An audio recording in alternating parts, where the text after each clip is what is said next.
Hello,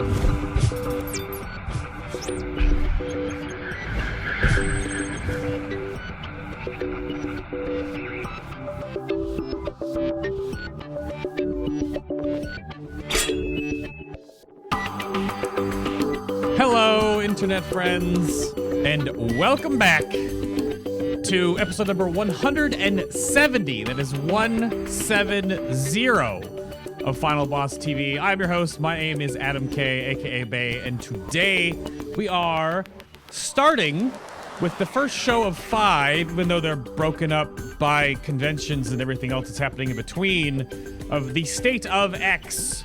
Today's is Mythic Plus, and then we're going to have a state of tanking in the future, and healers, and range DPS, and melee DPS, and then all of the actual spec-oriented shows, because every single spec gets a show going forward into BFA. We'll probably all start landing early 2019, with patch 8.1 being live, and hopefully some things getting sorted, and all that. It's just we'll get there, all right? We'll get there. We have pre-BlizzCon special coming up, post-BlizzCon special coming up, year-end special as well. So we have plenty of shows on the horizon. Of course, those shows would not be happening without these special nerds right here. A big shout out to the credits tier and beyond, or of course, anyone supporting the show that extra mile on the show's Patreon page. I greatly appreciate it because there literally is more show if you want more show, because we make more podcasts over on this page right there. You can follow along with the show notes. There are 44 additional podcasts. We had a pre-show podcast for the guests today, the State of Mythic Plus. So there's 45 minutes, basically, of us nerding out about Mythic Plus and meeting each other and talking about the show. And then, of course, there's the one from the Limit World Second and the Method World First. And they go back and back and back if you want more podcasts. Those are over there on the show's Patreon page. So, of course, thank you very much for letting this show keep going and supporting what this whole shebang has become into the future. But that's enough about me blabbling about this kind of stuff. Go around the corner, meet these new guests, because they're brand new to this whole thing. So hopefully, you know, I vetted them well enough. But I wanted to make sure that we start the show off with my Raider IO score, of course. Let me double check real quick. I'm only at 782 on my main, but I'm balancing 2 characters. But we just found out before the show started, I haven't even done a Told to Gore yet. Oof. Oof, indeed. Oof. But starting us off with our tanking rep today, there's Revo. Hello, sir. Welcome. Yeah, that's me. I'm Rev. I play Blood Decay. I was in the second MDI, I guess the most recent MDI, with the Dark Slashers. And I played Blood like all throughout Legion, even when like Bone Storm was taken off by Dressron's knockback, all those good days. Oh gosh. So I'm the Blood Decay representative. Not flavor of the month, by the way. Not the tank. I like how you're not the tank rep. You're the Blood Decay rep. Is that... Okay. All right, yeah, tank rep. I'm sorry. Oh, okay. Jeez. And then helping me set up this show and putting the bug in my ear there is Cirra, who's going to be our healer for today's episode. Hello, sir. Welcome. Hola. I'm Cirra. I'm the healer and captain of Excel's Angels. We won the last MDI, so we're not going to talk about my Raider IO score because it's really good. Definitely not 1300. Definitely not. Wait, what? Okay. All right. Just that's fair.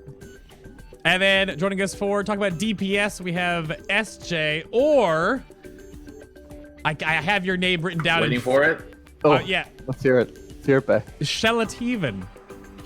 It's pretty good. It's pretty good. For my American. There you go. I'll take it. I'll take it. Now you say it, though. Pronounce it properly. Sjeletyven. That's it. I don't have the accent. It doesn't sound as sexy. Well, yeah. Hey, I'm Sjele, or Sjeletyven. And I play mainly Warlock for Method PogChamp. We placed 3rd at the MDI, and my Raider IO score is over 2K. I mean, you just had to end with that tagline, didn't you? You just had to end. My Raider IO score is. Did y'all hit pretty big today? Did y'all hit that today? 2K? To yesterday, I think. Ooh. I'm 1900, by the way, now. Oh, okay. Because I didn't say, so. Oh, okay. All right. Well, we should put. I might put like in the YouTube version of the show, like in the top bar the description. Must have over 1,000 Raider Hours go to watch the show just to see what the comments say. Yeah. And we have a section about that. I don't want to get too far ahead into that nonsense because I have no problem with the Raider IO system, but we'll save that for later.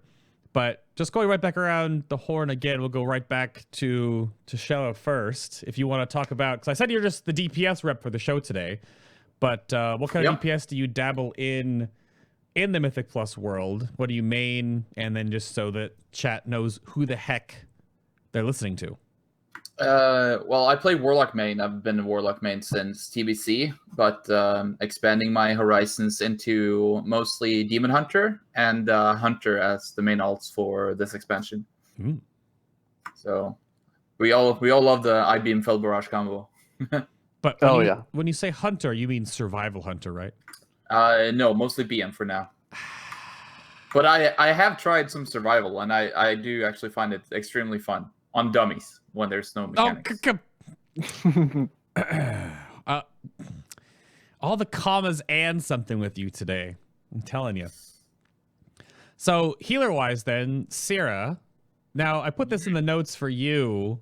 You're basically a meta slave? Is that what I put that? I mean, that's not the phrase I would use. I would use jack of all trades and, I mean, probably master of none. But no, I think... As a healer, I like to keep my options open. It's probably the phrase I'd use, not necessarily just going with what the meta says. It's just a shame that last expansion it was you either play a Holy Paladin or you go. I used the Resto Druid once. That was something, but luckily it's a lot more open this expansion. Is Resto Druid... What's wrong with Resto Druid? That sounded sad. What isn't wrong with Resto Druid is probably the question I'd... I mean, I have a bit of a saying in my stream, which is if it has Resto in the name, you probably just shouldn't play it. And sadly, that is true still. We should have JB on the show. Ouch. JB He's going disc, man. He's going disc as well. He's given up on the Druid dream. Ouch. So, well, there's a whole other topic for that too. I don't want to like pull things away from the later topics, but obviously we that was the thing we had discussed in Legion, the prevalence of Resto Druid, and I knew with the changes going in from Legion to BFA that it would not be as prevalent, but we'll talk about that later. And then finally, what? I guess last is me. Yes, if you want to, we already joked about it in the intro, but like, are you tanking on other things, or is it really just no? So I did initially on beta. I was playing around with a couple things. Mainly Vengeance Demon Hunter a little bit, and then I played a little bit of it on live, just like the first couple weeks. But I don't know, I just stuck to the DK. I feel like a lot of people kind of did that, where they made a bunch of vaults at the very beginning, and then their main, they still kind of just, their main from Legion, or if they swapped, they just kind of stuck to that. So I've just been sticking to DK as of late. Okay. For a good reason, I guess. The community realizes that they're very strong. I don't think anyone needs to be told that Blood Death Knight is strong. But I want to bring up resources now because we're talking about classes and specs, and this new resource came up, and I want to get right out ahead of this at the beginning of the show after we've talked about what you guys are playing, because this might give the wrong impression once this website starts circulating more. And this was brand new to like all of us last night when we were setting up the show. So this website is called Best Keystone, and it's just bestkeystone.com, and it basically pulls how the website works is written out at the bottom, even though my region's not going to capture all of it. Updates every 4 hours. Tries to collect the top 5,000 runs for every dungeon with different affix combinations. If it can't find 5,000, it'll do at least 3 affixes active. And then it creates a score of every combined run, yada, yada, yada. That's how this main thing works. And what this is doing, this website, is putting together a weekly little snapshot after it collects enough data of what are either the best / easiest dungeons to run based on the current affixes. You can go back in time and look at different combinations. And also, you can you click on the top little down arrow above the word dungeon, and you can see past week combinations. And if you scroll down, you get what the best, and the word best here is a little bit of a misnomer. This is mostly just what the most is being run in the keys. So I'll just toss us back over to Rev real quick to talk about tanks because of the joke about Blood Death Knight, but their score is 3 times higher than Vengeance right now. Yeah. So you can talk about the tank stuff on the site, yeah. So the tank stuff. I mean, it's hard to say. I think Blood is just, it feels like it's actually suited for this expansion, if that makes sense. Like, it feels like it just has the perfect toolkit to deal with everything that's being thrown at you. The expansion, especially because most of the dungeons have like crazy group-wide damage. So being able to take pressure off your healer, like even in the slightest, has like even more value. Whereas like before in Legion, the main thing was like, well, obviously DK could just heal itself completely. Right. Like, why not? Why not take that? But that was mainly really nice because your healer wanted to DPS more.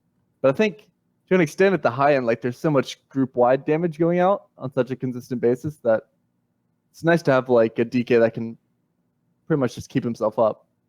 Like, I think in general, I'm healing for like 2/3 of the damage that I'm taking in total in damage. I mean in dungeons, but Right. DK versus DH. I think DH has a place. I really would like to see them pull the other tanks up and probably pull the DK's healing back a little bit. Yeah. I would like to see other tanks in the meta. Because that point leads into the recent Q&A that Ian Hazakostas talked about, that it sounds like with his verbiage that it's going to just bring up the underperforming or weaker tanks, but not nerf the top, which is usually not what Blizzard does. Historically, they will usually bring down the top, not bring up the bottom, because it's less work to just approach the top 1 or 2 if Vengeance and Blood are too strong, and then to bring up the other ones. So we'll see what they do. But I feel like this is just overall just a really punishing expansion to be a tank player. I feel like, I don't know, especially with certain affixes like quaking, for example. If you get like an extra quake on top of you, you're starting to sweat. Right. It's really, pretty crazy. So SJ, how about you? You have a little bit more to break down here from the DPS side of things. So obviously it's ranking all of them. Right? So what did you brought up a good point about this last night in the BTS podcast, but if you want to iterate on that again about what this says to the community about the DPS breakdown here.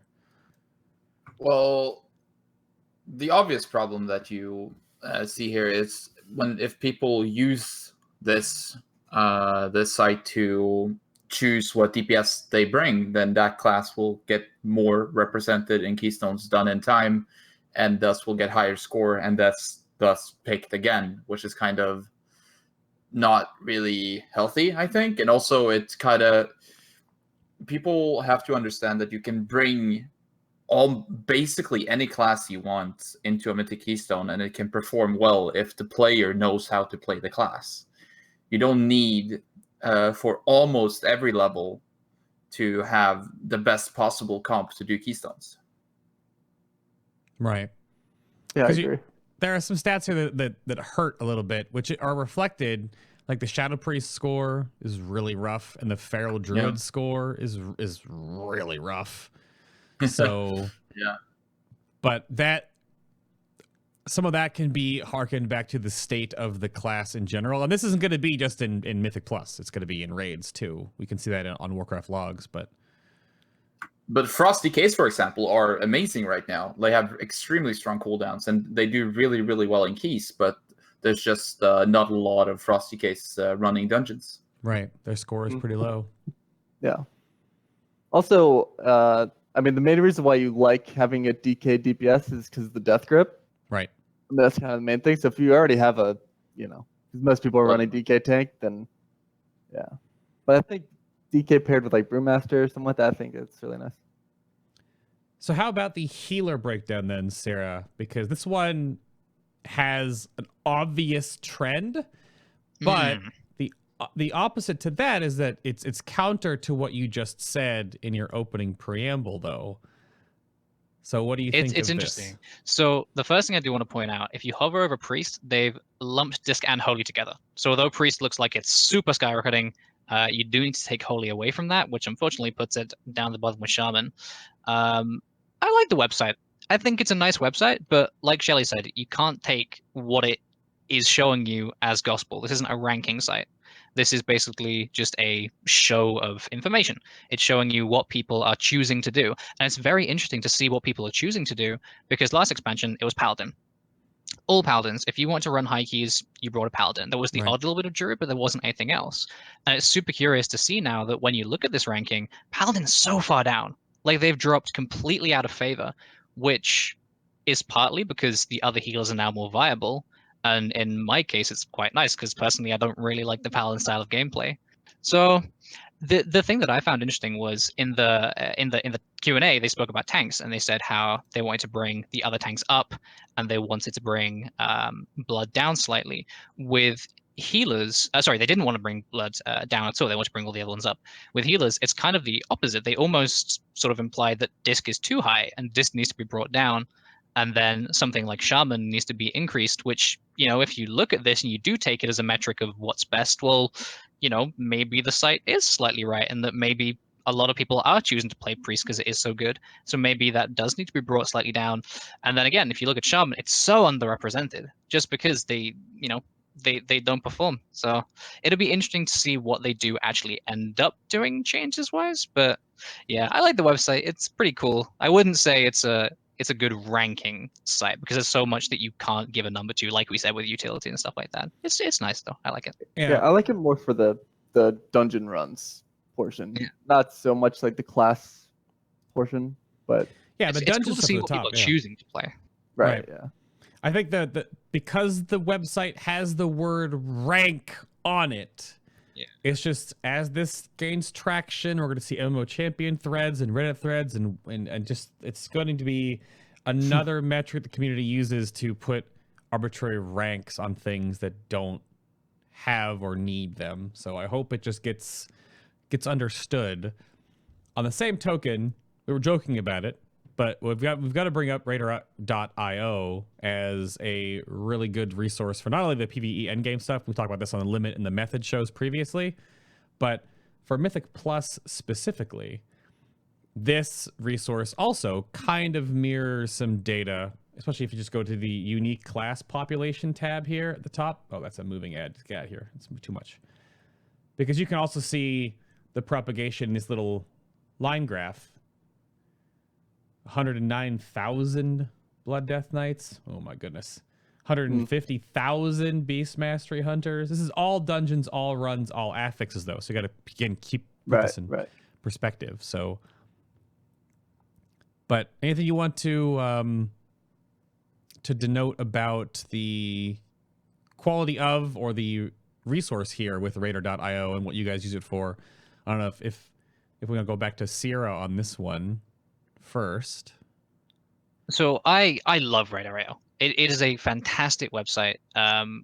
I use it quite a lot. You know, it's really good for tracking. I don't want to say tracking what other people are doing, but it allows you to compare yourself to other people. It's, you know, you can see how, let's say that you were thinking about switching one of your DPSs. You can find a run which has an identical comp to yours, only switching that one DPS or maybe switching that healer or whatever, and you can see how other things are playing and compare yourself without having to go through VODs and all of that stuff.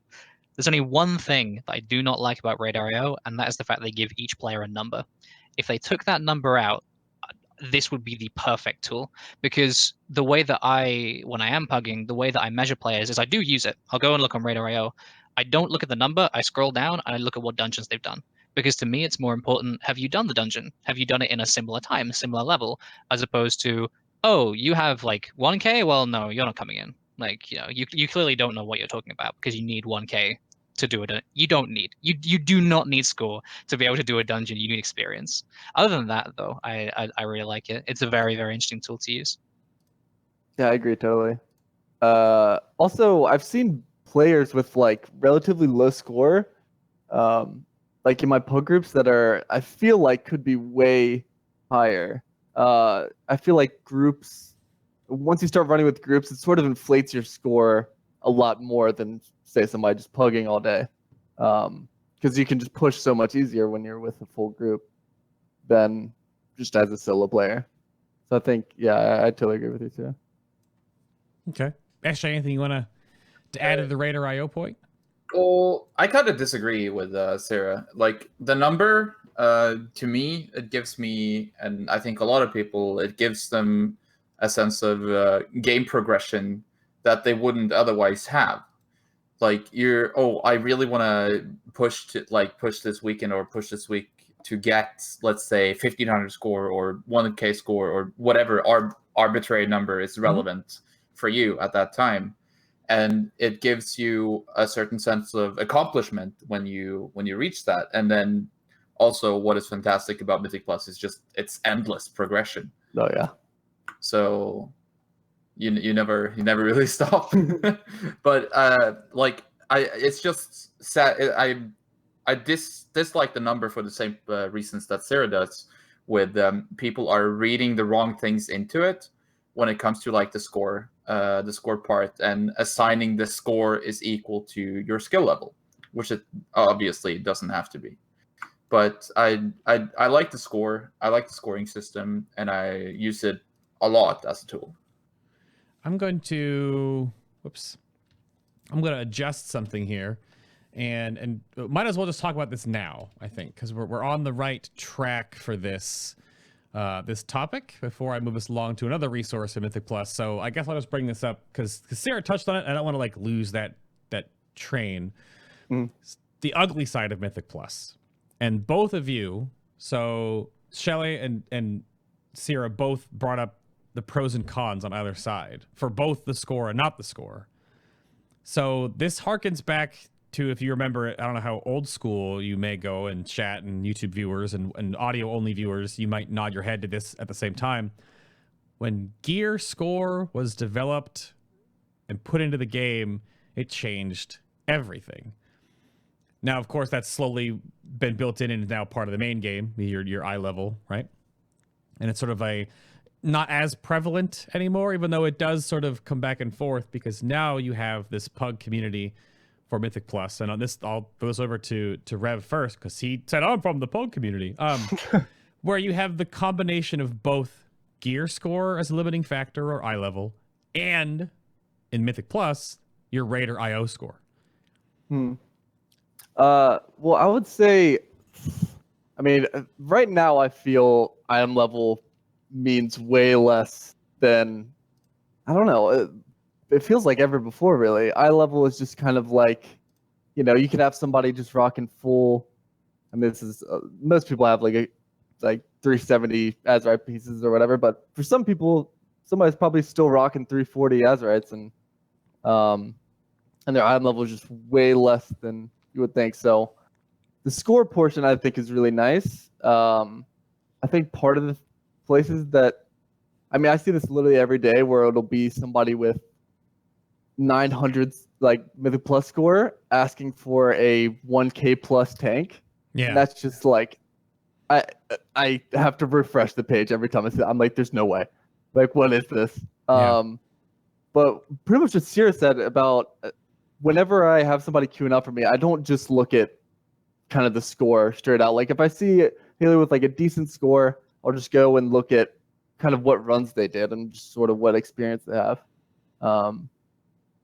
So I like it a lot more for that, just being able to look it up. But the add-on portion where you can just see everybody's score in game, right? Right. I think that can be a little bit, you know, flip-floppy, where you just see somebody with a low score and you're just like, useless, you know? So, yeah, 'cause I like that point that you bring up, that using it almost as, because you can't really do this in game outside of the score, because there's no way to look at like achievements for as your keys go higher and higher for each individual dungeon to get that experience for the player. And that's sort of more of what Raider IO can be used for in a healthy manner, where it's kind of like that player's resume, right?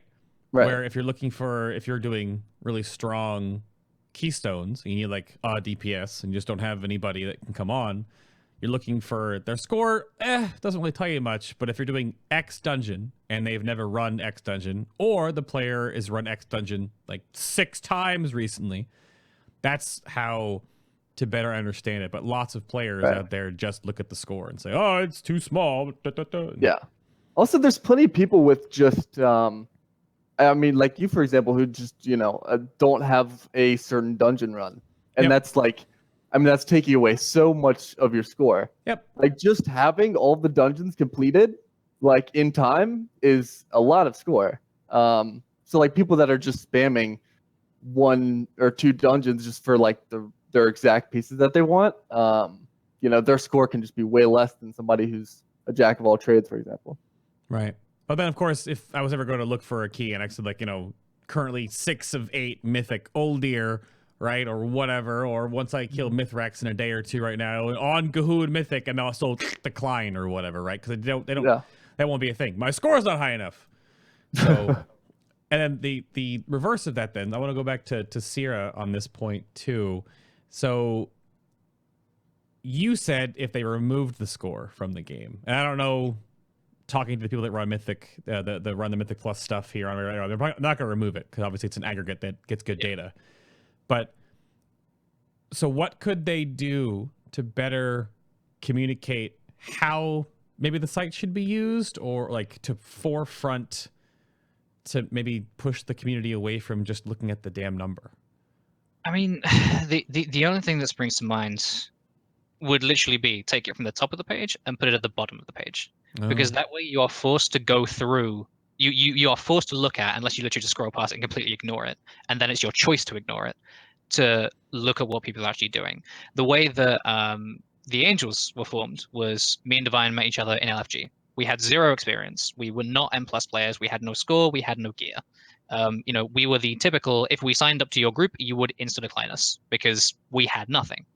And then we worked our way up because we had, each other, and then we brought in additional players who, some were in similar situations, some weren't in similar situations. And now we're where we are today. And I feel like we semi-touched on it earlier. There are people who they're almost under that sort of ceiling of being able to do incredible things, but they get pushed down by it because, oh, well, no, you don't have the right eye level because I have decided that for my group, you need to have this eye level, otherwise you're not good enough. I have decided that you need to have this score, otherwise you're not good enough, which is, it's hurtful to the dungeon community because, those players who could be incredible players and could bring insanely creative strats and insanely creative plays, they don't necessarily get a chance to show them off. I don't know how, you really fix that aside from, as I say, just trying to get rid of the number and get people to focus on what those players are actually doing. But I don't know. It's difficult. Everybody wants a metric. Everybody wants I'm going to look at this number and I'm going to judge based on that. Or, I'm going to look at this. Have they got the tick in the box? Have they got the one magic X factor that means that they are good for my group? And I want to know that information right now. Like, I just want to look at it and know. And it's so complicated. You can't judge a player based on a number. It's just, there is never going to be a system where you can just immediately go, I have this one piece of information and I know everything I need to know about that guy. But yeah, I feel like moving it down would be a good start, certainly, because it makes people start to think about, okay, well, maybe there are other metrics that I can use. Maybe there's more information available to me than just one number, or just 2 numbers if you include eye level as well. I think the good point that you brought up in that, and it's come up on my stream a couple times before where I've touched on this just in the discussion, is that if you are finding that looking for a key is more difficult, but you obviously know you're a capable player, you want to put something together and you want to go after your key or you have a friend's key or whatever, you're talking to the guy that made his group and won the MDI from just making your own group. So stop trying to find the keys from obviously people that just want like the carry, like you talked about earlier, like the lower score, lower eye level person looking for a higher eye level person, higher scored person to carry them through. That happens all the time. So to make your own group, decide. Worked out pretty well for me. Well, a little bit. Just a little bit. So, and yeah, I really relate to that story, Sarah. Really do. Starting from nothing. grinding all the way up. Start at the bottom now. Yeah. That's the thing. That's how everyone starts, right? Yeah, yeah. When we all started, at some point, we were all complete noobs and had no idea what we were doing. And some people carry on like that for their entire gaming, and some people decide, hey, I'm going to make myself better. Mhm. And, you know, if you can get that group of 5 people who are all willing to improve and admit that they don't know everything, because, you know, if you're a player who just goes, I have the best score, I know everything about it, you don't. Trust me, you don't. There are Yeah. always going to be people who know things that you don't know. And if you can get those people together and learn from them, you know, learn from each other. Don't assume that just because someone's a DPS that they don't know about healing or that they don't know about tanking or whatever. You know, gain as much information as you can, and then hopefully, if you get the right people, you can do amazing things. You can get all that score, all of that stuff. You just need to find the right people, that's the difficult bit, because everyone's so arsy about score and gear and stuff. Yeah. Shelley, you had something to add. Yeah, well, I would not be doing the keys I'm doing right now with the people I'm running with right now if it wasn't for someone earlier with more experience, like inviting me to a group despite not having like any relevant experience. Like I basically, when I started doing keys, I did some pug level keys and then in Legion, and from there it was just like, I am good enough to do this, and then basically say trust me, and then people invite me and I perform, and it goes from there. Right. Well, hopefully that propagates a little more. The last resource I want to touch on, this is a quick one if you just need to know. It was a bit more impactful last expansion, but now affixes are synced. So affixes are synced, and the global launch of the game was synced, but raid releases can't be synced. Anyway, that's just going back to Small the indie company. What you gonna do? So the last resource I want to bring up is mythicpl.us. So it's Mythic Plus, mythicpl.us. This goes over the affixes for the week that you're doing, and then what the week after. Once we know the whole rotation, then we'll know what's coming up, and then there'll be a TLDR of what all these things do. There'll be some other resources here. There's a stats page, which going to it, actually, I haven't looked at the new stats page. I'll check it out right now. But affixes, what's an affix, explain the difficulty, goes over what the actual affixes are in better full tooltipped depth if you are curious to how something specifically works. Like if you didn't know that like quaking actually has a range from the mobs, you know, little things like that. So, but then there's the schedule for affixes when we're currently on right now, and if anything changes, group considerations, consumables, keystones, all this information, all the key times, all this stuff. It keeps going. It keeps going. It keeps going. And their stats page now too. Oh, this actually is with Raider.io, so I wonder how distilled this is. Oh yeah, success and failure rates of a +10. There's more stats. If you enjoy this is for the end of Legion stuff to compare, and then now into post Legion, and then BFA pre-launch, current season, success rate failure. Oh, this is neat. Huh. So if you like stats and graphs, there you go. There's a lot of it. If you want to, it's still going. I'm still scrolling. I didn't see there was so much on the Mythic Plus. I'm just saying, mesmerized at how much there is. It's still going. Yeah, it's nuts. That's wild. That's the thing I love, though, right? There is so much information out there. Yeah. There is so. Sometimes I think it can be a bit overwhelming at this point, how much information there is out there. Because, you know, the graphs are, don't get me wrong, like I love a good pie chart. Who doesn't? But sometimes it can be a little bit, you know, do you really need all that information? But a website like this is really good because, you know, it starts off with the basic stuff. It starts off with, if you're a new player, there you go. Here's just a little bit of information about what the suffix does, and then it goes more and more and more. And as you grow as a player, you scroll further down, and then you maybe start to get more and more relevant information. It's really nice. Yeah. This website's changed a lot since I last saw it. Like, I don't know, I think, was Raider.io integrated into it? I think I saw it at the top. Now it is for the stats page. Yeah, it wasn't when I last looked at it. It's really nice to see they're growing it. Yeah, it's really nice. So if you're into stats and things, those are the 3 good resources to go for. And I want to shift gears real quick to any other resources, mainly maybe the add-on department. Mostly, of course, we can spotlight first the Method Dungeon Tools add-on that I'll bring up here. And do you all utilize and use this in your excessively? Yes. Unanimous, yes. I like the excessively too. So shout out to Naga for what he has created. For real though. The god. The The god. real guy. So you can plan your strategies for your whole run. You can plan even patrol paths. You can split dungeons into different pulls. And then, of course, you can even export to share your strategy with others so you can see it in the add-on itself. So all the different features that are in here within the Method Dungeon tools. And I guess things he's still working on.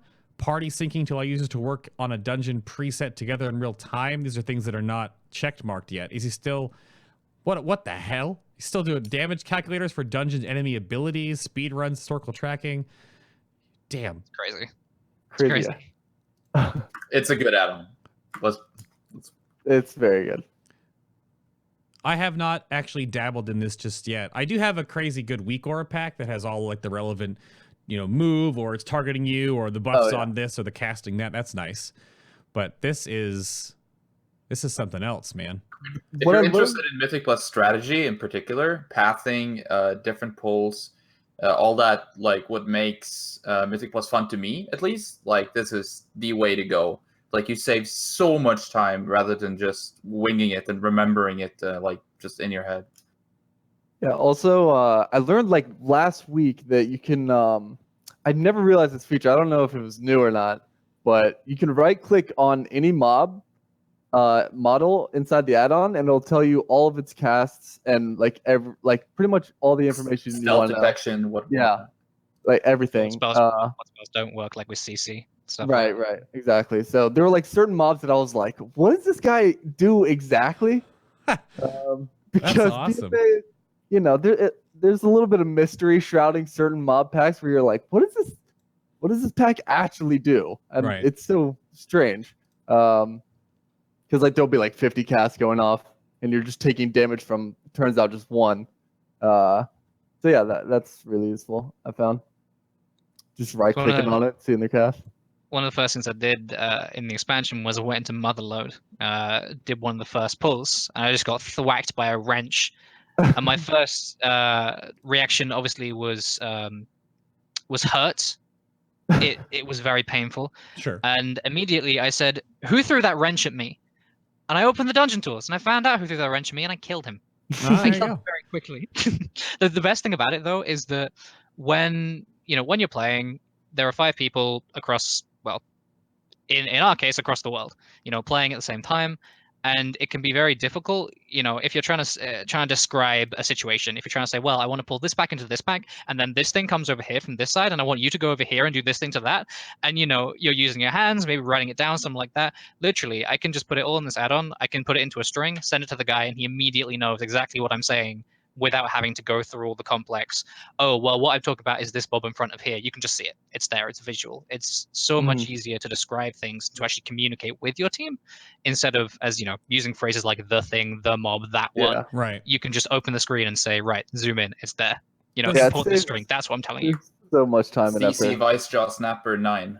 Yeah. Yeah, exactly. Everything's numbered as well. So you can literally just say, I want you to do this on this. Done. Does the add-on already update? Because the only thing I can think that would be weird of this is that it already knows if teaming is present and knows all the teaming mobs too. Yes, It does. Nogga's put like everything in this. All the different infested patterns are in there. Teaming's in there. Wow.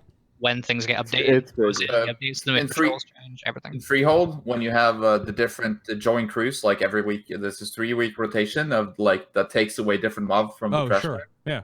And that's in there. All the different infested rotations in there. Wow. It's crazy. That's nuts. That's really cool. It's so powerful. So worth getting. So I just want to make sure I spotlight that, because that's like the new thing if you're in this. I spent hours mapping these dungeons. Oh, I can imagine, Zerdy. I can imagine. Just a shout out to chat and shout out to Naga. So I'm pretty sure we gave a shout out to him on the Method World First show too. So, but that being said, and all the great things in Mythic Plus, there are some bad things as well. So I want to go around to each of you if you have something that you want to like premiere in this sense that you can talk about, because I guess there's other things you can't. But this is a Cirra first. How about some really nasty bugs and broken bits just for fun, or not, in Mythic Plus? Yeah. I mean, they they had a lot of bugs in Legion. Let's get it out there. No hate. Legion had a lot of bugs in Dungeons. My main concern as someone who plays N+ competitively is when those bugs creep over into tournament setting. You know, it's bad enough when you're trying to do your weekly, or, you know, if you are trying to push for a world first, or you're trying to push a key and then a bug destroys that run. When what you're doing as a living actually depends on that bug not happening, it can be very frustrating. We spent, as a community, a huge amount of time on beta, a massive amount of time on beta. There were massive forums filled out with even the tiniest of bug reports, you know, tiny things, and a lot of them just haven't been fixed. You know, to the point that, for example, we were just talking about this before the show, actually. Warlock gateways. Warlock gateways can go through physical objects in so many instances. Yeah. Motherload, you Yeah. can get from the opening of the dungeon to the 4th boss just by putting a gateway down is kind of ridiculous. I've basically spent the last sort of week or two, now that we are moving into MDI season, just going through these dungeons, finding these bugs, and just sending the videos off to admins and going, this is not good. This needs to be fixed immediately. You know, Right. and we're not talking, like, for example, in the MDI just at Globals, at one point Doru fell through the floor. And it was funny. We all laughed about it. You know, oh, that's cool. The boomkin's slowly sinking through the floor. Yeah. If you think about what that could have turned into, that could have lost us the map. Yep. That could have lost us, you know, Globals. We would have been gone. That would have been out. Even something small like that. And then, you know, we have these Warlock gateways going through things. We have in Freehold, the shark boss, you can bug the sharks out so they don't do anything. Literally taking away the primary mechanic of a boss.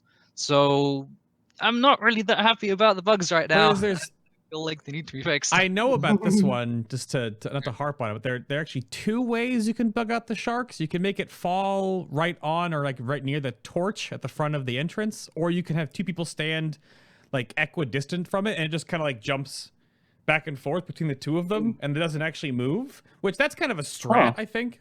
But Yeah, that would sticking actually, it, I've yeah, seen that. sticking it The stuff on you the can do- torch, not good. I think there's The also stuff you can something do with with the pet, hunters. right?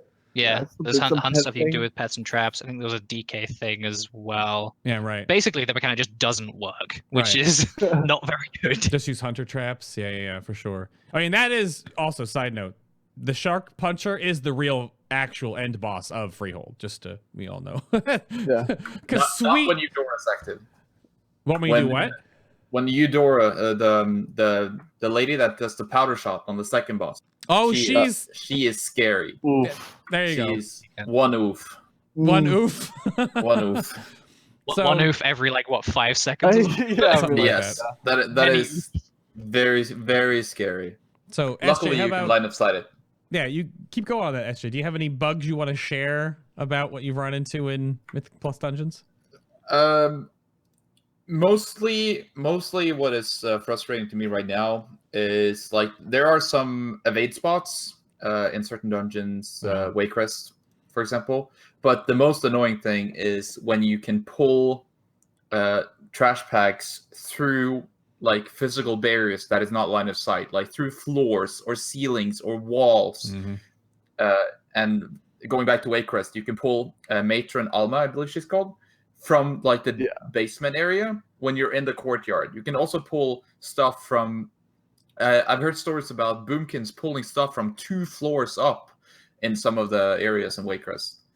It's a bit silly, and it really, you have to learn how to play around things that you shouldn't need to play around. Yeah.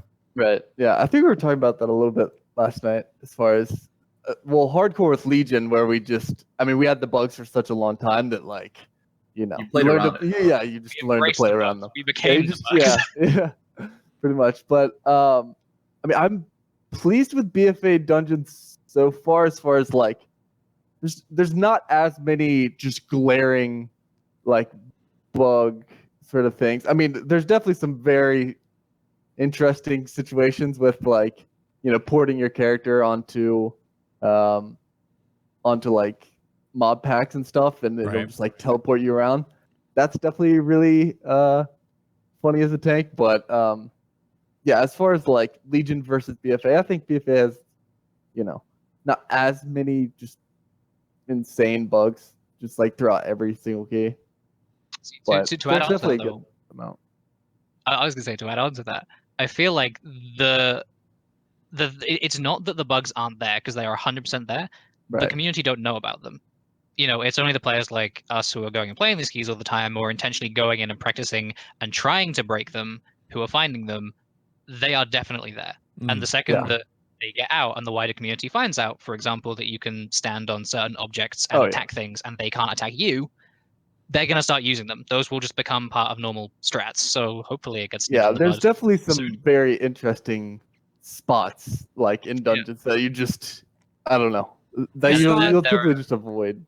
Or It's I not even avoid. just dungeons, though. I mean, because on Mythic Mithrax right now, the predominant way you deal with Phase 2 ads that spawn a whole bunch of these mind-flaying shades is that you move the entire raid group after the beam between different beam rotations on top of one specific rock, because that's targetable area, but it makes them all spawn on the rock. So instead of having the ads fan out around you, they all spawn in one spot, and you just AoE them down, then move from the beam again, and then do it again, and put them on and then move from the. Because it's way harder to not do that and have them all spread out around the room.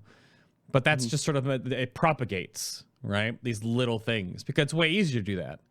But so I can imagine you guys find many a thing in Mythic Plus. Yeah.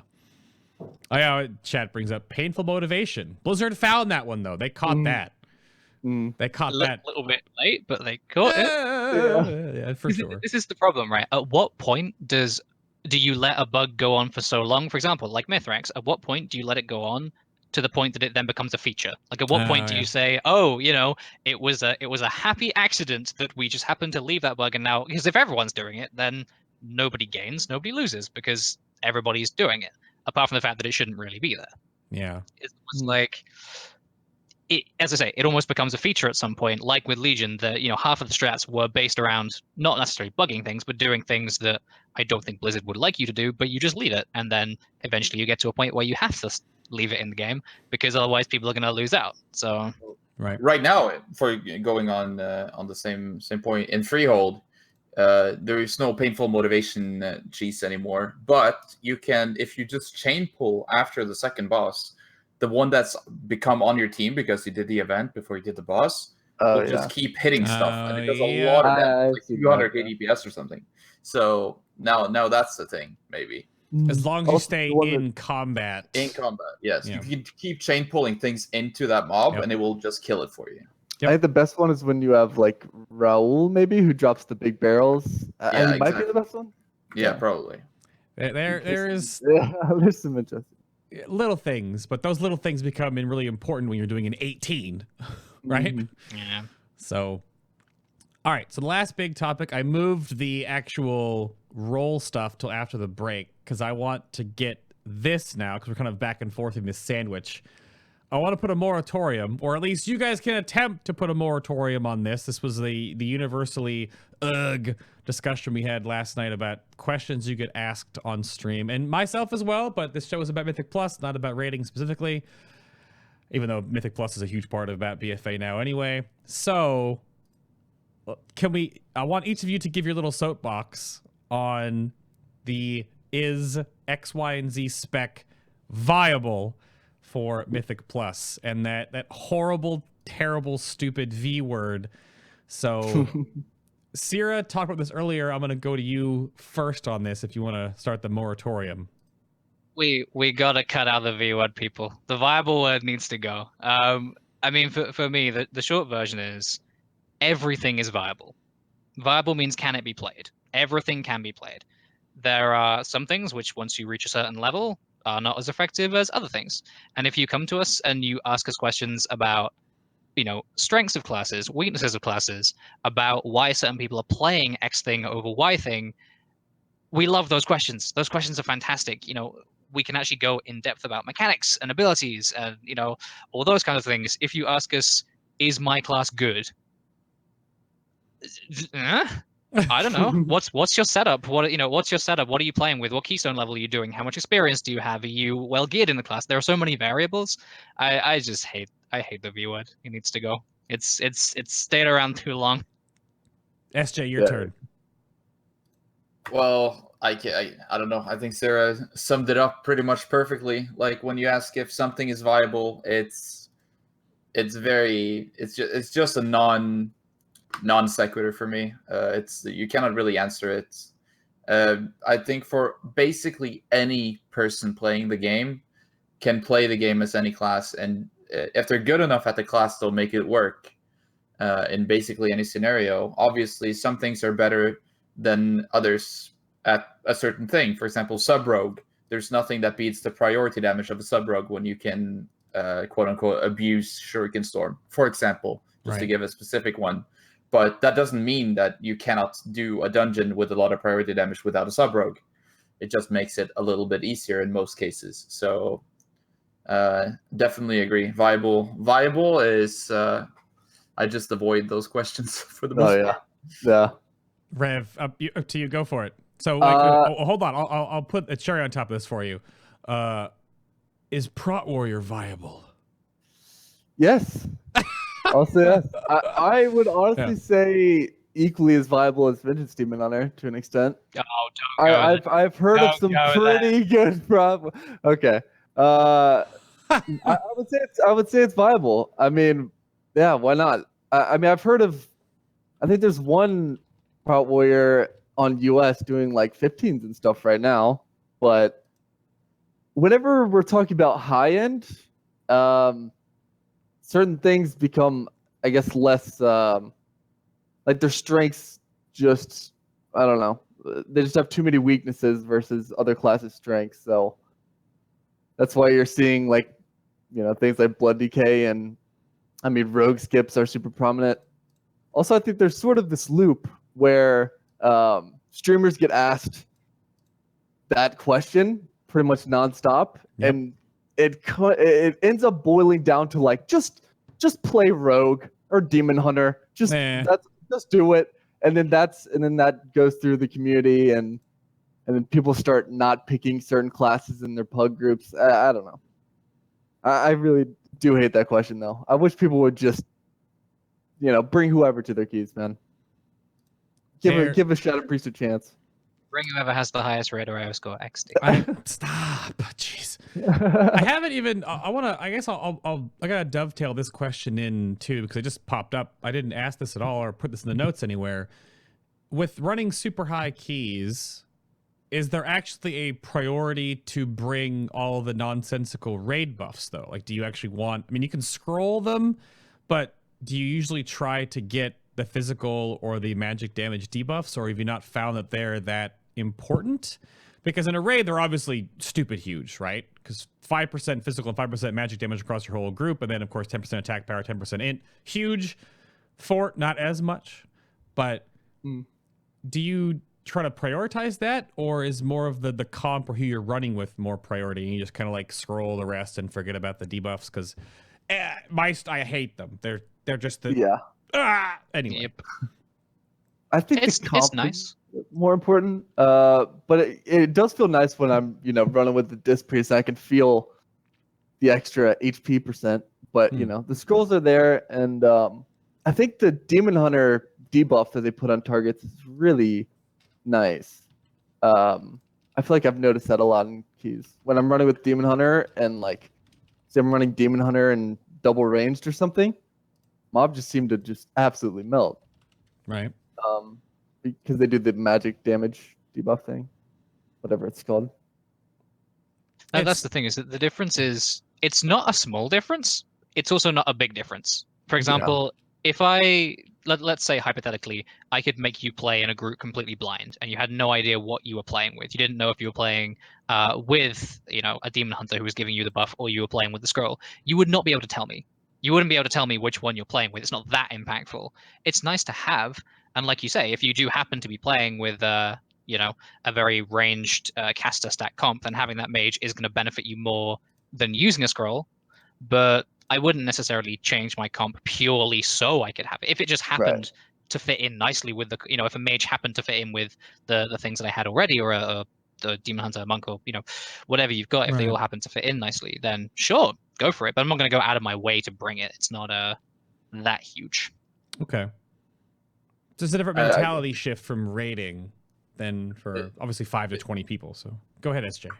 Yeah, I mean it is for sure. But the thing about Mythic Plus is that it's less tied to just numerical values as like rating is. So you feel the difference more. Like it matters more what kind of pathing you take and how clean you play and stuff like that, more so than what raid buffs you have.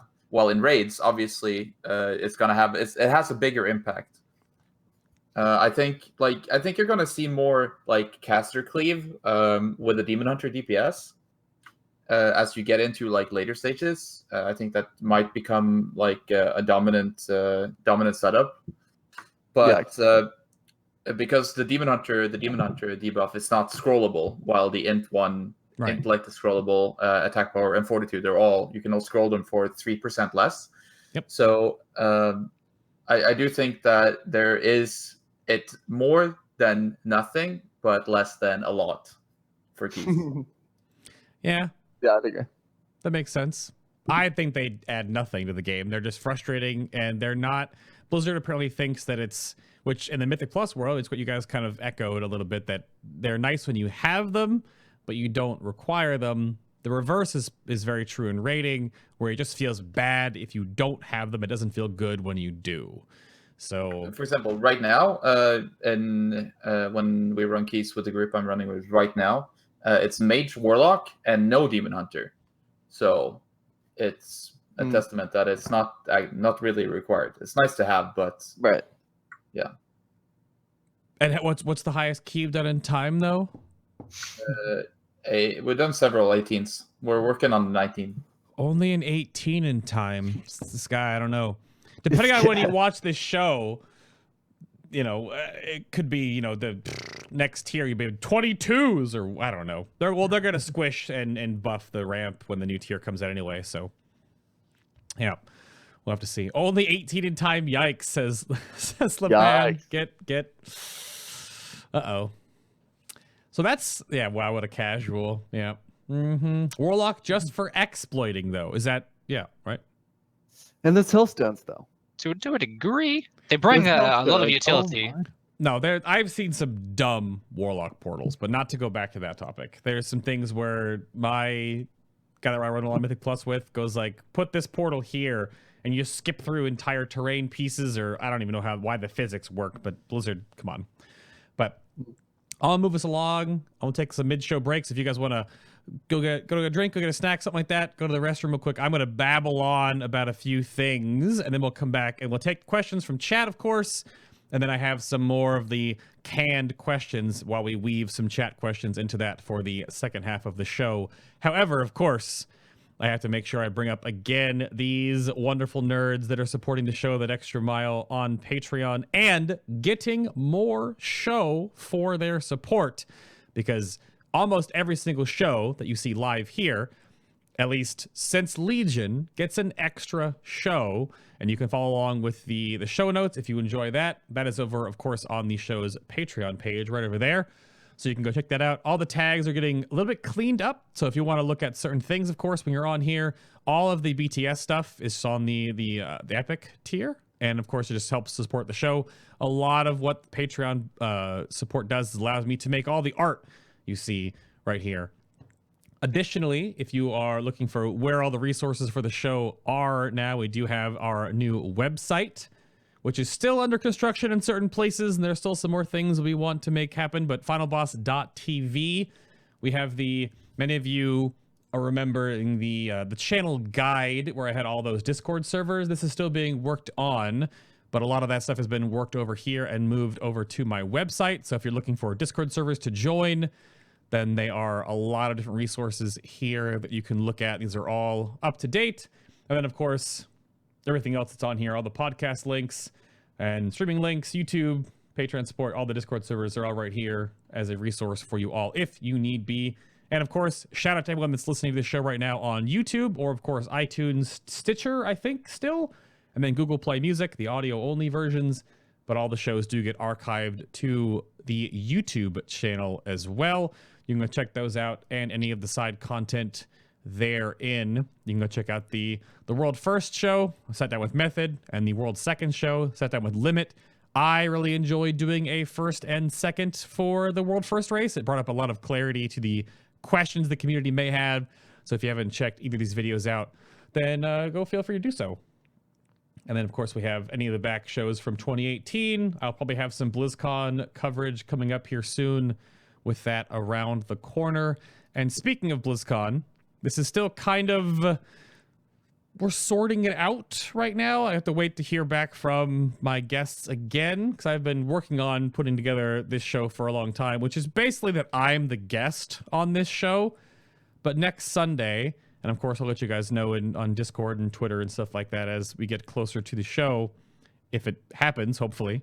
It has to be a week earlier because I'll be gone to TwitchCon and then to BlizzCon. But the post-BlizzCon show, of course, is still going to be Preach and Novel.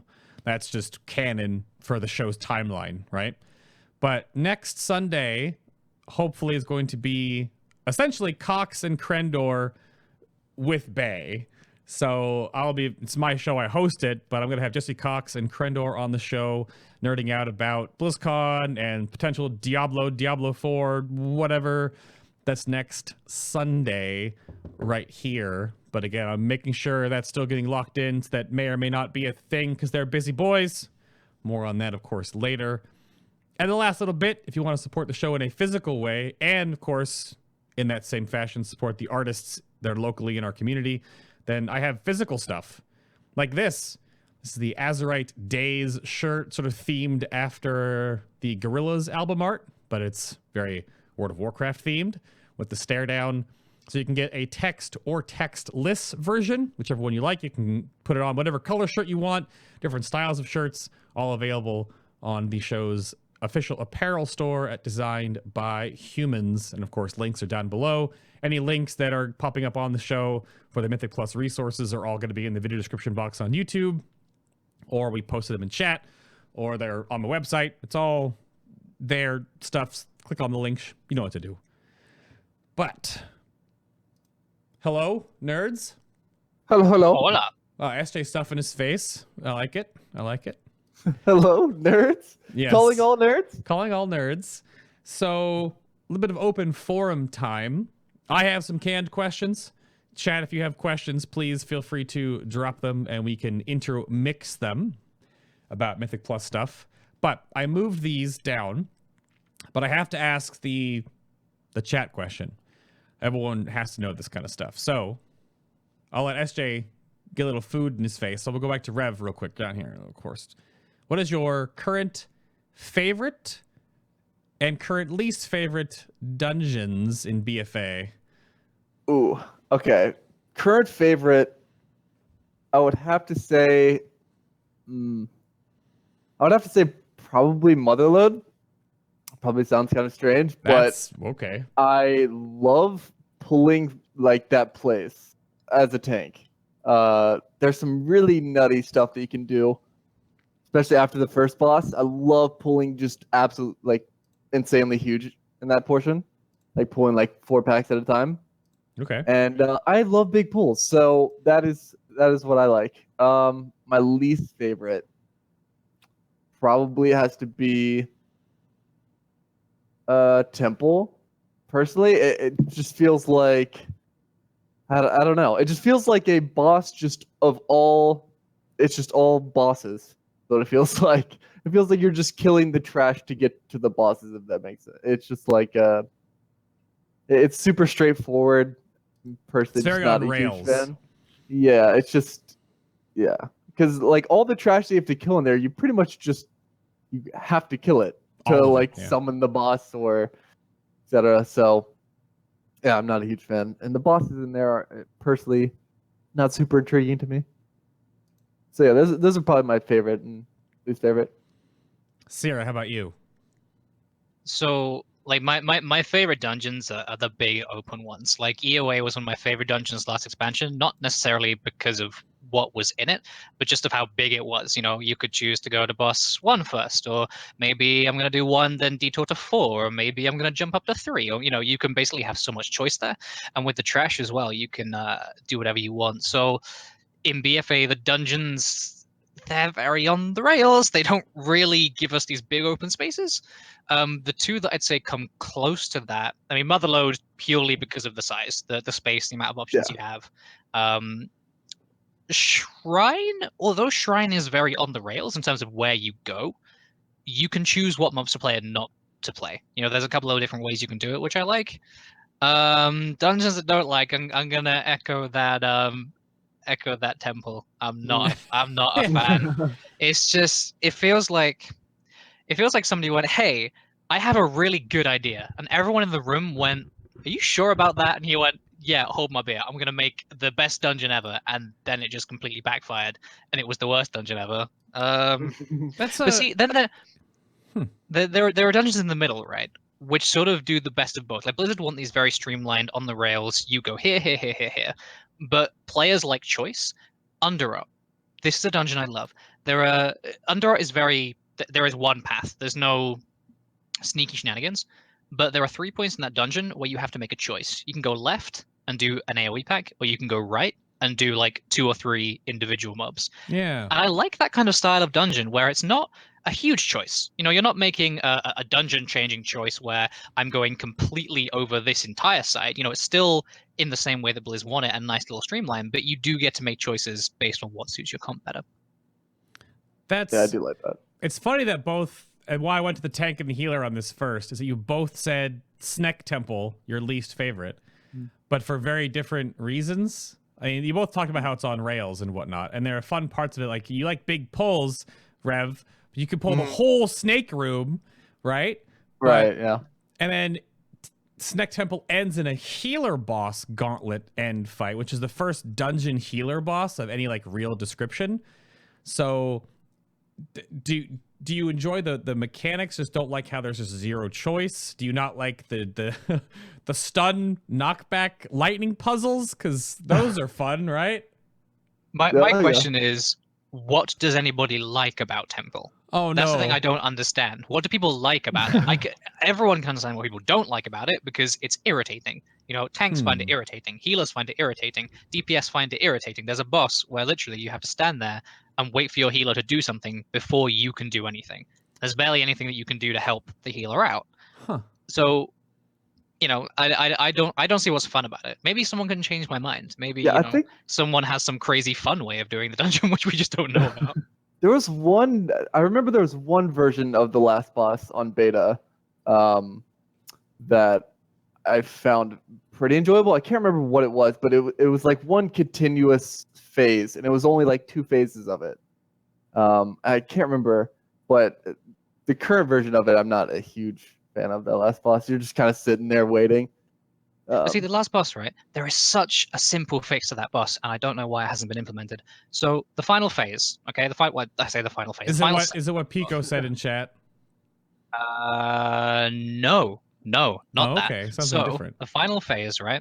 You get the super powerful buff, which just makes you do giga damage, giga healing, giga everything. It's great. Right. What if the more you start off as normal, you're just doing your normal damage and everything, and the more you heal the boss, the higher that buff goes. And just gradually throughout the fight, the more healing you do to the boss, the more damage you do, but also, maybe the boss does more damage or something like that. So you just control it by the more healing you do, the more damage you do.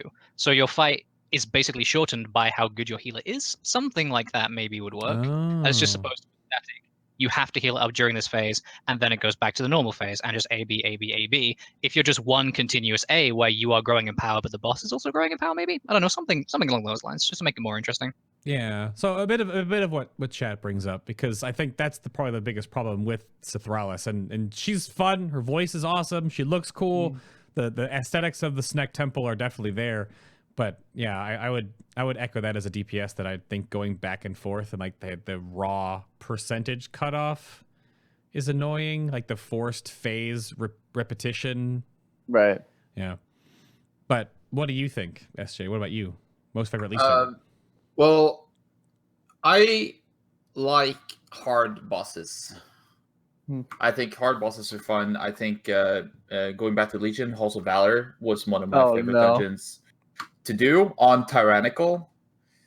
You're And sick, man. similarly, like I think Temple is fun because the first boss and the third boss, especially, are extremely hard, and you need to play very well and like be very coordinated. But the overall feel of the dungeon is not very good. Like the trash mobs are kind of just boring, and I don't like when snakes put dust clouds on the ground that makes me unable to hit Oh mobs. yeah. That's Yeah. just annoying. But I wouldn't put that as my least favorite dungeon.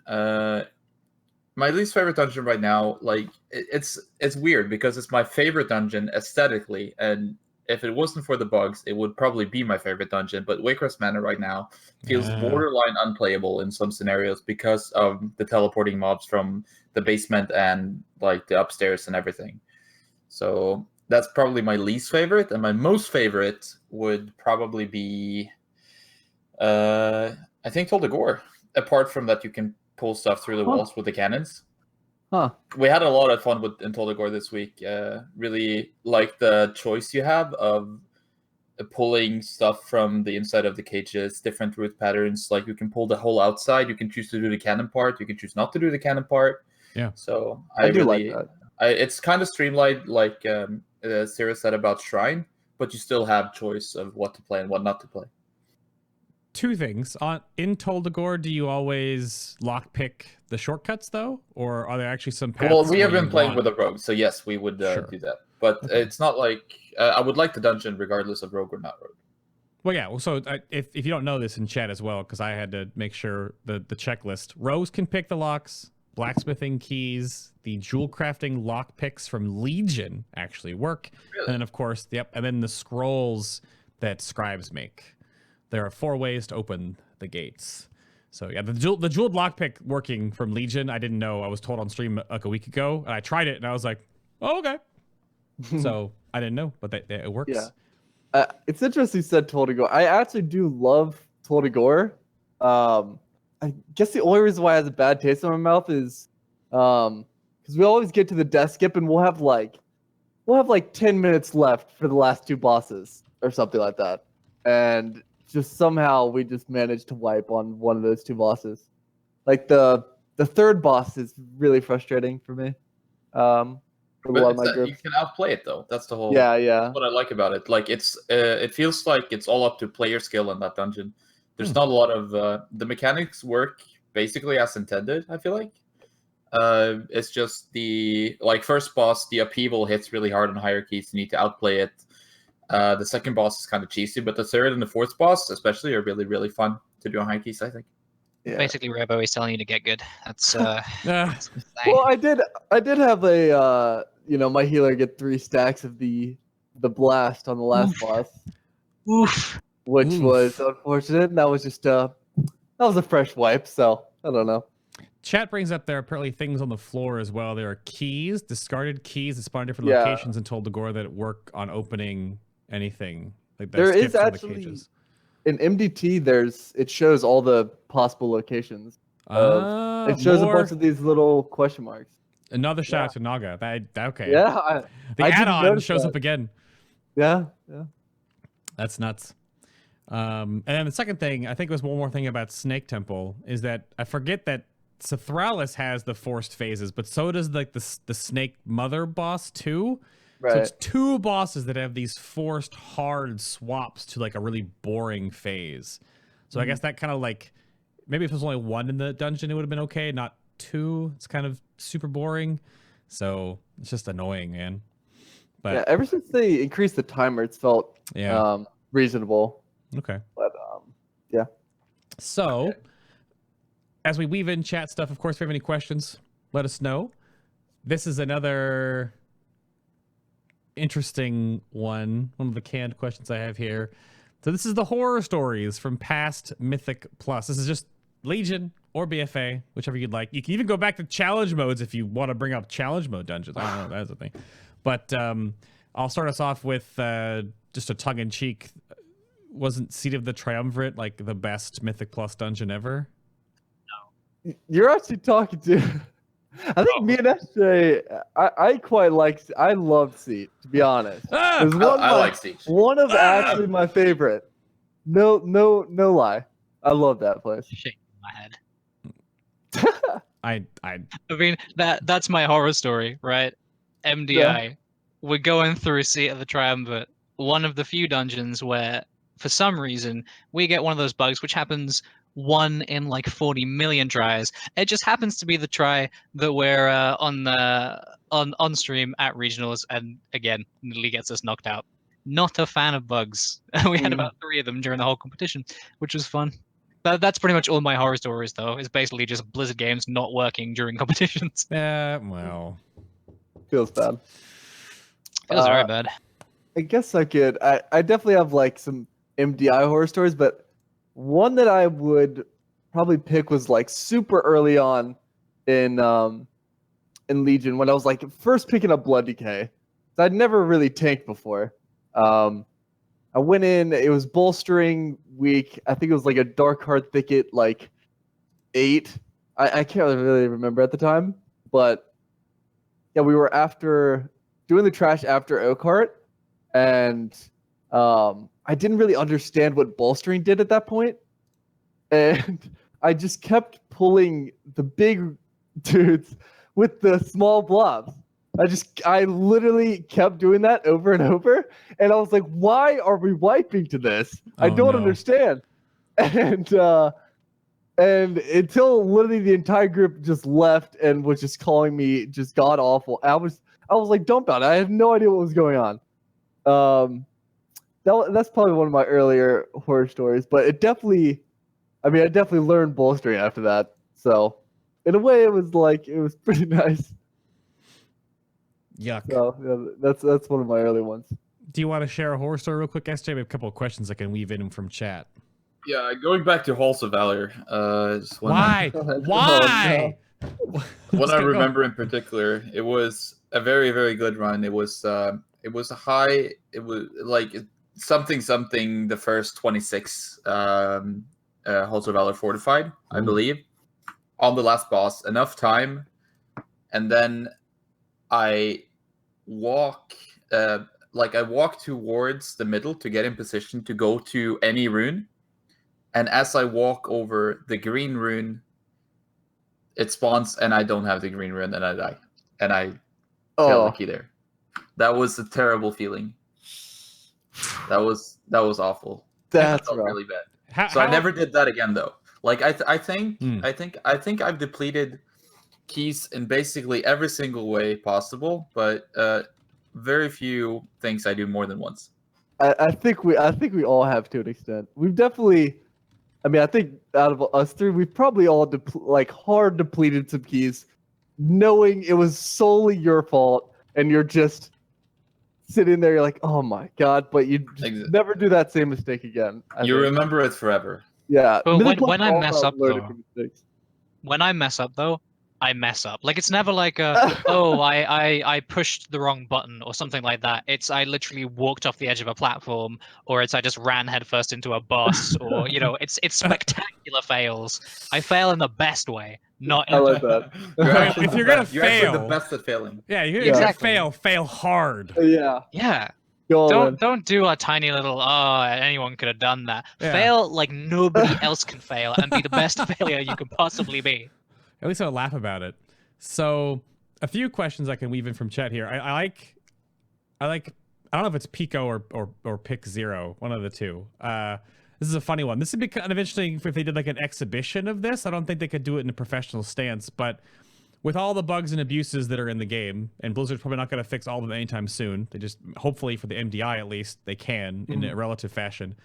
But what do you guys think about a setting where do whatever you want in the race, so every abuse, gateway, reset, you will get penalty points that add time on your completion time at the end of the key, but do any shenanigans.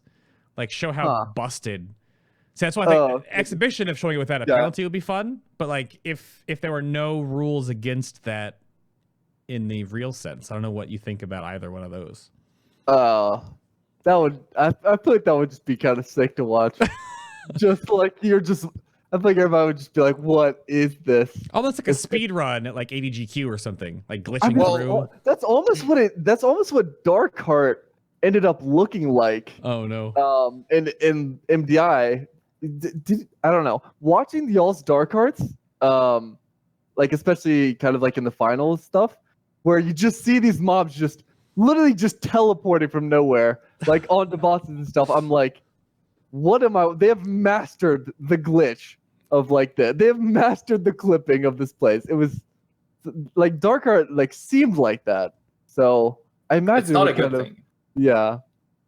It was really It would be interesting to fun watch in a way. though. Like knowing the intricacies of it. It was really interesting to watch. Because that's the thing, right? When you know what's possible, if it was like allowed, then it Mhm. would make for some of the most interesting MDI games you have Right. ever Right, seen. yeah. You would see people going through walls. You'd see mobs teleporting all over the place. You'd Yeah. see one boss suddenly disappear and then a new boss come. Well, I mean, probably not that far, but it would be interesting. They would never let it happen. No. In a million years, they would never, Yeah, I when know. bugs happen, they intentionally don't talk about them and they move the subject on immediately. Even when it's blatantly obvious that a bug is happening, they accuse the players of playing badly, which was fun. But no, it would be good to see. Because that's the thing that I love about MDI is how creative you can get. And to some degree, they sort of cap that creativity by putting in rules which maybe they don't necessarily need to. I don't think a full-on fiesta where you can do whatever you want would be the best thing, but it'd be funny to watch, definitely. The funny thing about gateways in particular, Warlock gateways, as a Warlock main, first in Legion, they did not work.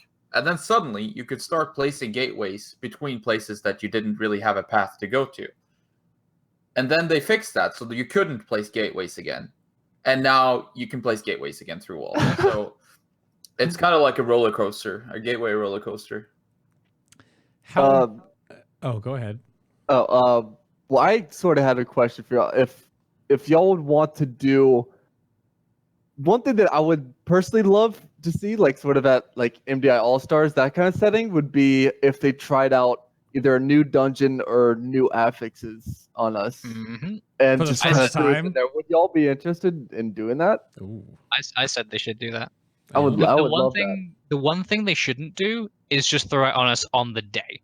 Like, Yeah. give us a week or something to practice. We've already signed stuff that says we're not going to reveal anything about BlizzCon No or what's practice. going to happen. So Yeah, I want no. But no, that'd be terrible. I wanna You go blind. you go into a dungeon and you just don't know what's going to happen. You walk into a pack, it throws a wrench at you, you die. You respawn, you walk towards it, you kill it. You go to the next pack, it throws a lightning ball at you, you die. You respawn, you go and kill it.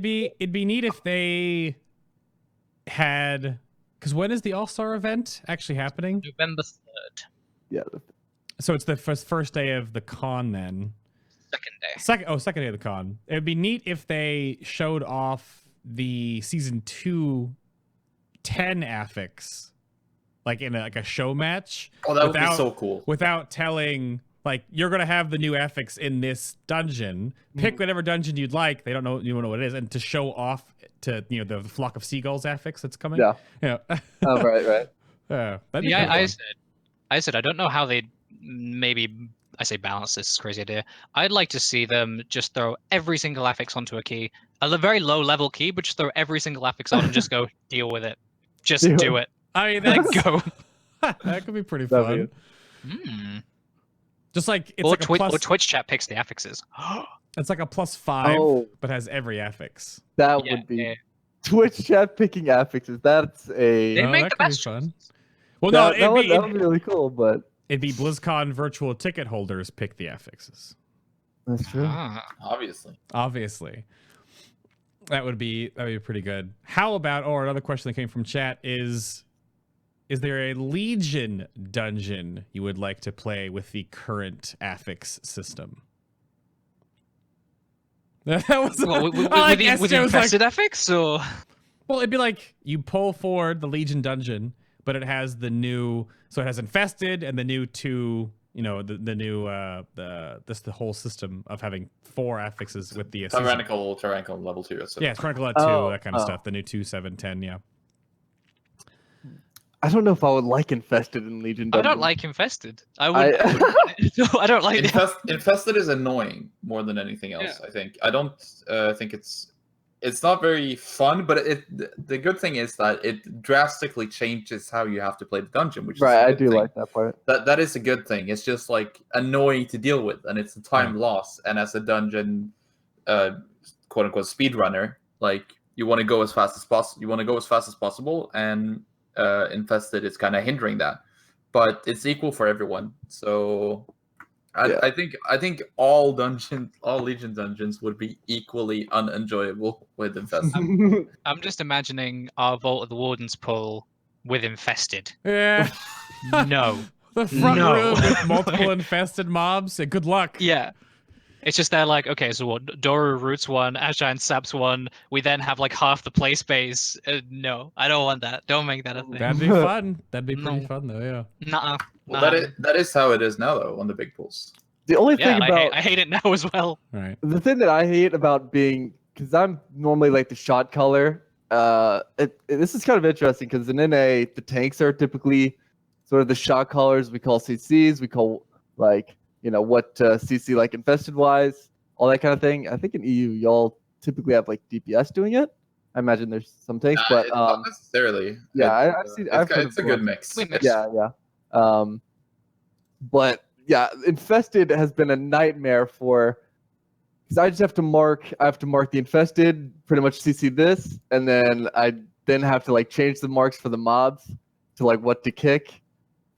Man, that's the only annoying part that I've had with infested is just constantly calling like, all right, you go root this, you go zap this, but other than that, I don't mind infested Well, too much. there's a really nice. You probably have it or just something from another add-on. I actually didn't know they put this back in the game. There's a weak ore you can get that puts the infested Gahuni above the nameplate.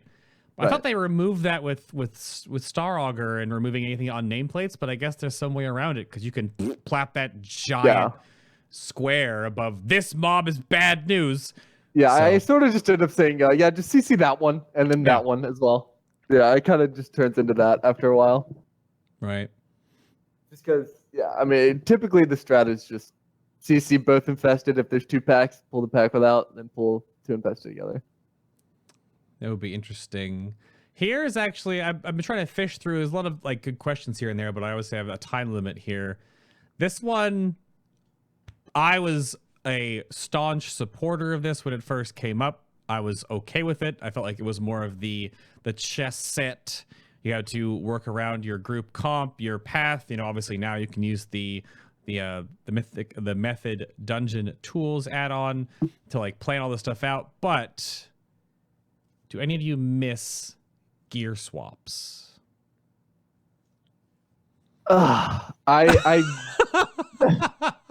It's just I'm waiting to see you guys go first on this one.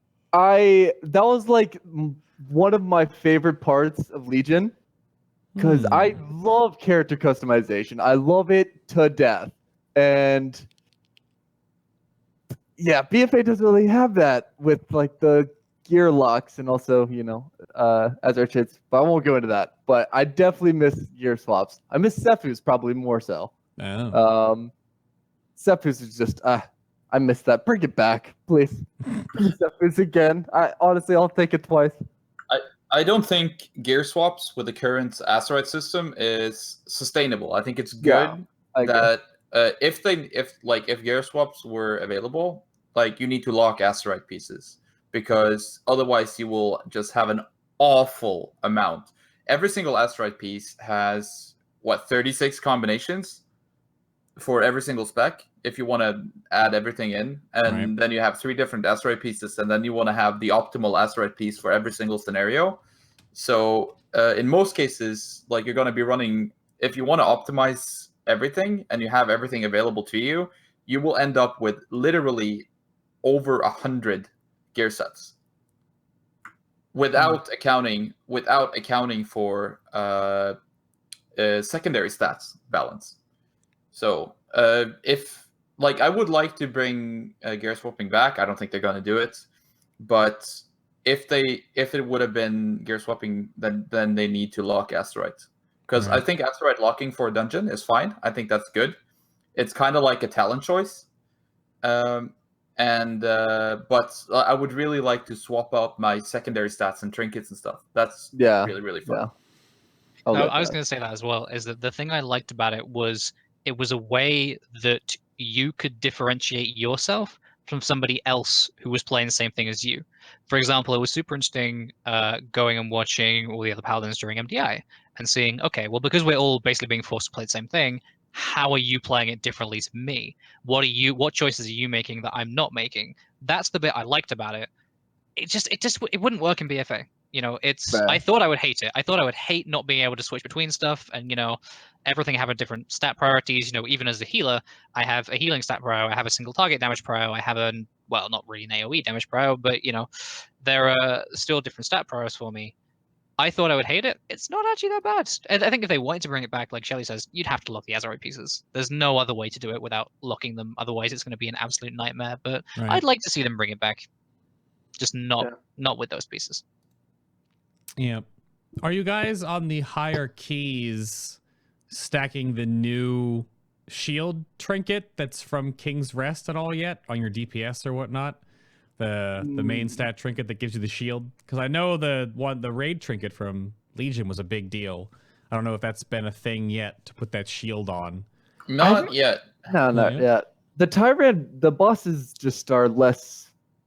I don't know if y'all agree with it. They're less one-shotty, right? You don't. To an extent, there's certain ones where it's like, it gets pretty close. It's like powder shot, for example. Some but, exceptions, yeah. Yeah. But yeah, it's like bosses are more likely to just kind of whittle you down than to just one-shot you, which was more Legion-esque, where you just had like Hersha, you had at the high end, I don't know, like bosses in Xavius. Arcway. Yeah, Xavius. Yeah. Forgot about Xavius. Oh my god. So yeah, nobody's had to start doing that sort of thing yet. Which is a good thing, I think. Yeah. There's the Pride trait I've seen. I was just about to say really that. nice. I'm starting to stack that up a little bit as well. I don't think it's going to be mandatory that you have to stack it, but It's real good. Yeah, you notice that's it. pretty good. That's pretty good. Oh, well, you notice it on we're doing Mithrax progression right now again, and you can see damage taken on who has like 0 to 1. I have 2. What is it, like unresolved resolving protection or what with that, or the this the Pride trait, but I have 2, and just like the residual damage on Mithrax is so much less if you have that bubble every 30 seconds than if you don't. So, but obviously, because Pride was huge on certain boss fights and progression for certain specs that were less tanky. So, yeah, it definitely is a thing. But I think that's about it. Yeah. What's up? People are gonna bring Azeroth pieces based on the primary stats zone. If you happen to have the primary traits, and if you happen to have the Pride trait, then sure, you're gonna pick it. But it's not gonna be a priority. I think the primary and secondary traits are gonna decide whether you take the piece or not. Right. And we'll have to see how the new in 8.1 they're adding an extra ring, which I'm assuming that's not going to be retroactive though. So you'll have to replace all of basically 8.0 Azeroth with 8.1 Azeroth, which gets a little more customizing. And so far some of the Azeroth traits on there are pretty actually set bonusy. So hopefully They're cool. some of them are for sure. So some of them are interesting to see if they actually would prop up specs that are less prevalent in Mythic Plus than others. And I wonder if that's enough to swing. And we'll have to watch if the meta shifts at all in the higher end, which is fun because you also get a new affix in 8.1 once the new raid opens. That'll change up dungeons and maybe even more dungeons too. Yeah, Infested is definitely bringing some classes like way to the top that should just generally be kind of like middle of the pack-ish, right. Just with their, mob control, that sort of thing. So for sure. Yeah. Well, I'm gonna go around the table real quick. If you guys have any closing remarks or little tidbits, nuggets, tips and tricks, or anything you want to leave the Mythic Plus community, either relative to just Mythic Plus in general or for what you usually play in it. So we'll go with Shell first. If you want to give anything out there to the ranged DPS players, to Warlocks in particular, any good master macros for bugging out your portal? Any play? I don't know. No, not really. It's I just want to emphasize what we said earlier about not like actually not focusing too much on what is the best or like the most prominent class to play, and just kind of going with the flow a bit more. Sounds good to me. Cirra, what do you have to close with? I mean, all I'd say is there's so much information out there. Pick your information carefully. Play what, like Shelly said, play what you want to play. Improve yourself based on how you can do, not based on what other people can do. And just, as I say, play what you play, have fun, enjoy the game. It is a game at the end of the day. Yeah. I guess for tanks, Yeah, Rev. there's so much that I could say, but small tips. I would say just learn the damage patterns of dungeons and use your cooldowns properly. You'll be just fine. And lead your group. I see a lot of tanks that don't really lead their group. They're just kind of like slowly just with their pack, or like with the pack of the group. Also, don't just pull one pack at a time. That's like the very unfun. So try to spice up your runs a little bit more, boys. Because I've seen some of y'all's runs. I've been pugging his DPS, and it's looking pretty yikes out there. So spice it up, guys. Yeah. I guess I didn't even bring that up at any point during the show about why smaller, more controlled pulls aren't seen more than like the gigantic kite and fight pulls. I guess I don't understand. I don't know enough Mythic Plus to know why that's more efficient. Right. So yeah, I mean, I wouldn't recommend any like massive brain pulls where you like pull like half the dungeon or something like that. But it's definitely really nice, like pulling it two different pulls together if you can manage it. For sure, it's just super time efficient. Okay. I mean, yeah. The main reason you haven't seen it is because the Angels haven't showed their strats at all stars yet. But don't worry, we're gonna get those back in. Don't you worry about it, man. They're coming back. Okay. Well, I was gonna go with another healer thing. This is coming from chat though. I mean, what gives you more of a boner as a healer is I would imagine when your tank actually calls for a cooldown or an external at the appropriate time, instead of just saying like, give me something or I'm dying. I would assume that's a huge thing I know for tanks is to call. Yeah, I definitely had troubles with that for a while. The tip I can give to healers, actually, this is a really good one. So there's this phrase that tanks use, right? And they use it all the time. I don't think they actually realize that they do it. They use this phrase, "I'm fine." Whenever they say that, watch them like a hawk. They're not going to be fine any second. They are going to die. The second they get cocky, that's when they mess up. That's when they fall over. Keep an eye on them when they say they're fine, because they're never fine. Unless they're a brewmaster, because they're always technically dying, right? So exactly. It's like their safe word. I'm fine. Mm-hmm. They are not whenever they say it. Okay. Or Divine has this great thing. I'm dead. He's alive and he's about to die, but he says, "I'm dead," and that's my code word for heal like you've never healed in your entire life, because otherwise you will be dead. Nice. I like that. I say either I'm dead or just scream, "Help me." Yeah, we're used to that one. We're there to cover for you. Don't you worry about it. You can get the you have to do it in the voice of the last boss in Siege. So see that? Stop! Don't do that. See, as the dungeons that I've been playing a lot with, and it's fun as a DPS to have this extra call, because when that happens with either of my tanks, I can do something because I drop Rocky. And that is so beast on some big pulls. Just for trash. I was just doing anything against bosses. But Rocky helps a lot. I know there was a comment about shamans earlier, but don't underestimate Rocky, all right? He's pretty good. Oh, yeah. For like 6 seconds. But that could be enough to save your tank. Yeah. I mean, it's like as powerful, if not more powerful than Trents, though. And Trents are pretty insane. Yep. No, because Treants get basically like one tap when they taunt, but Rocky has some resiliency to him. He's a big boy. He took a beating. He can. Yeah, Rock Elemental, and Trance are amazing tools in dungeons. Yeah, for sure. Little things. Give him a pain sup, you can go for days. Oh, I mean, I don't even want to talk about if any of those shenanigans come up, but shamans have such a low priority in dungeons right now. I think enhancement shamans are underrated. I mean, I appreciate that. That's my main. But I was wondering about that because Elemental Shaman have Primal Earth Ellie, and it has its own